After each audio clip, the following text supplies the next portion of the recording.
Today I'm going to talk a little bit about the environmental specifics that have allowed for these adaptations to occur, as well as frame the problem that we have sort of created for ourselves as an industry in some regards, discuss some of the adaptations that criminals have made, and then discuss a little bit about what we can do to protect ourselves as an industry. So in order to frame the problem, I think it's fair to say that COVID has caused a massive transformation in the way that we work. No doubt about that, right? Going back to about late March, early April is the time period that I describe as the mad scramble.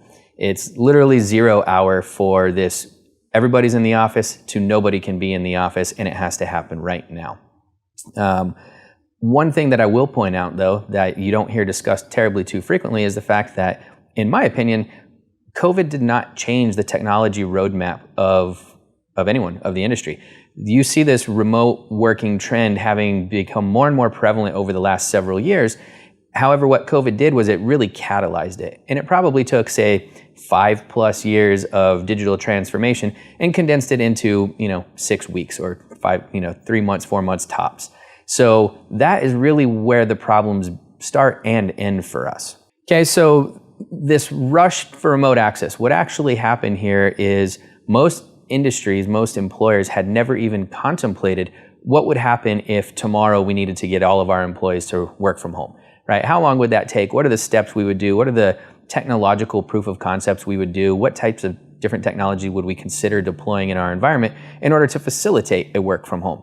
So what you have now is a highly compressed timeline to learn about new technology, make technology selections, onboard those new vendors, deploy the solutions, and try and do all of this in a way that doesn't disrupt your business and you can continue the cash flow.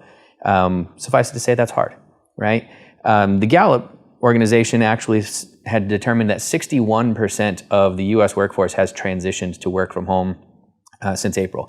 I would argue that some percentage, I don't know, I should look this up, some percentage was already working from home, right? I mean, a lot of organizations have globally placed employees who are doing whatever it is from wherever they do it. So you're looking at probably closer to 75% of the workforce now working remotely, whereas that 61% just shifted. Okay, they were also in this survey that Gallup conducted, they found that nearly half, 47% of cybersecurity professionals said that they were taken off of cybersecurity work and actually put back in a more contemporary IT role in order to facilitate this transition, which if you think about it is a little bit scary because now we're onboarding new technology, making high-paced, rapid technology decisions, deploying that technology, and not doing security all at the same time. So there are probably some amount of compromises that occurred during that transition that to this day are still undiscovered. Keep that one in your back pocket for now. The threat actors, as you might suspect, they have also adapted to COVID. So according to ISC, 2/3 of cybersecurity professionals are reporting that their jobs remain changed. So you've got half of people who say they were pulled completely off of security, and now 2/3 saying that their job has changed since COVID. They're not necessarily saying, I'm not doing security, they're just saying I'm doing a different type of security. Some of them are reporting still not being back on their regular security job.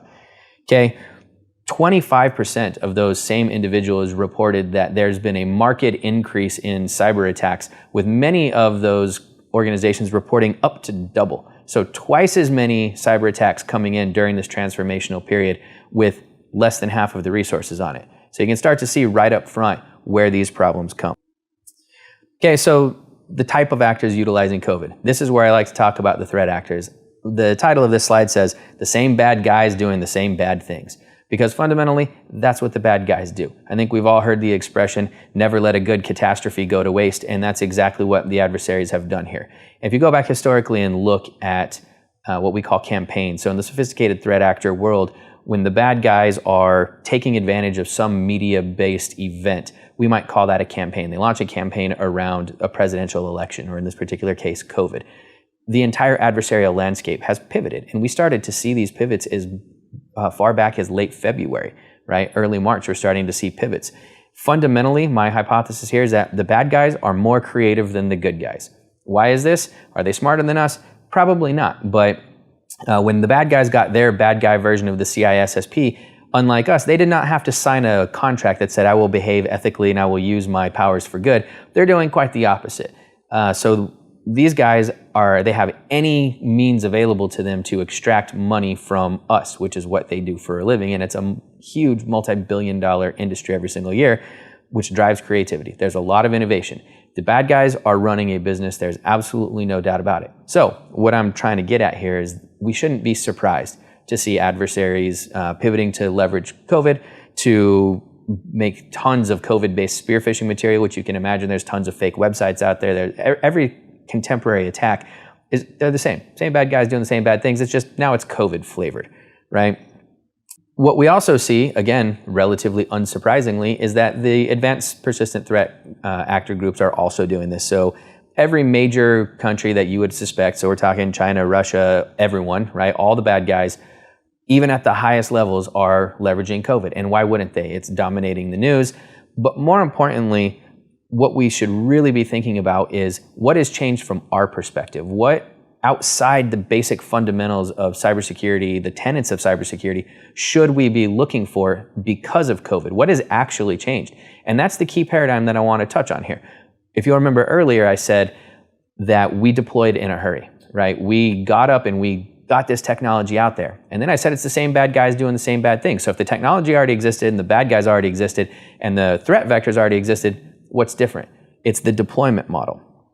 Okay, so I'll move into talking about securing our environment here, and you'll see that my tagline here is don't cut corners. And this is where things started to go sideways.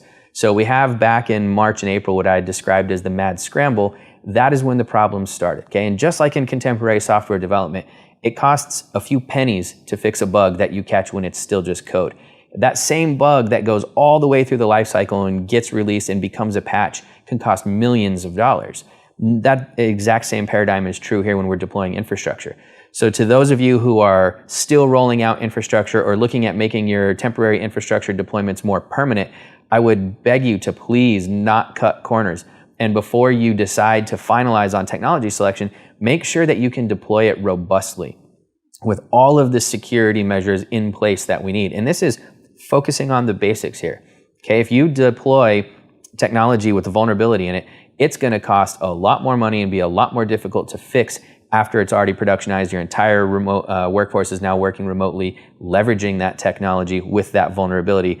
You know, the old saying, if it ain't broke, don't fix it. And that is just a simple fact about people. Okay, again, start with the basics here.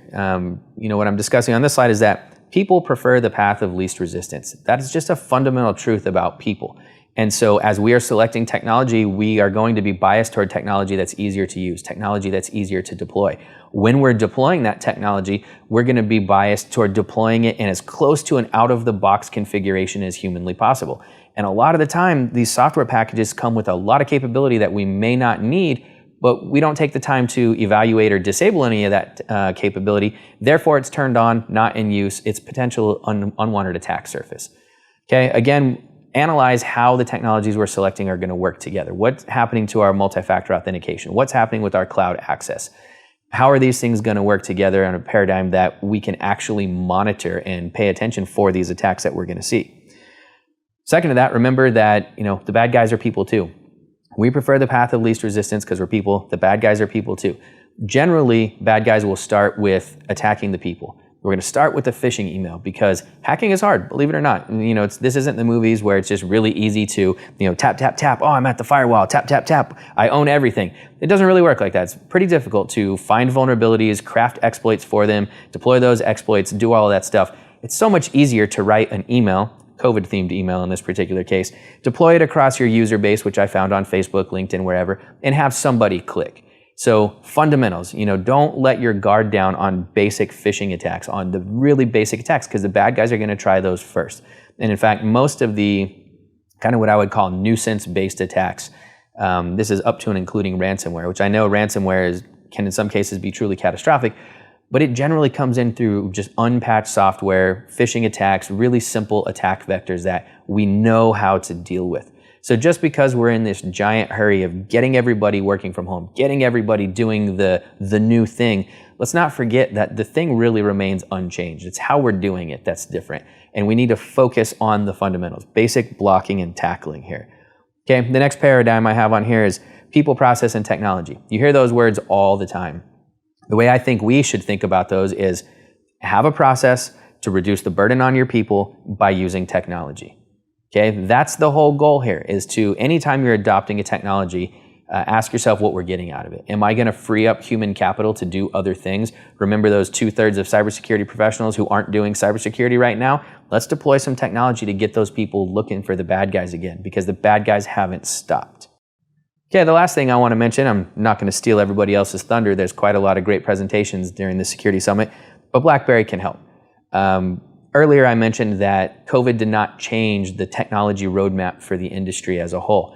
And consequently, BlackBerry has already been building a powerful and compelling roadmap to facilitate work from home. BlackBerry already has solutions that are secure at the core, fundamentally work together, and it's a broad set of solutions. One of the difficulties we see in this time is, and I mentioned this earlier, you have to go out and buy 5, 6, 7 point products and kludge them together to accomplish a work from home workflow that is actually feasible and usable by your employees. BlackBerry can provide all of that in one seamless application stack that's easy to use, that's easy to deploy, that has security built into its DNA. All of the thinking is already done, built into the product suite, coming right out of the bat. Very compelling technology. Thank you very much.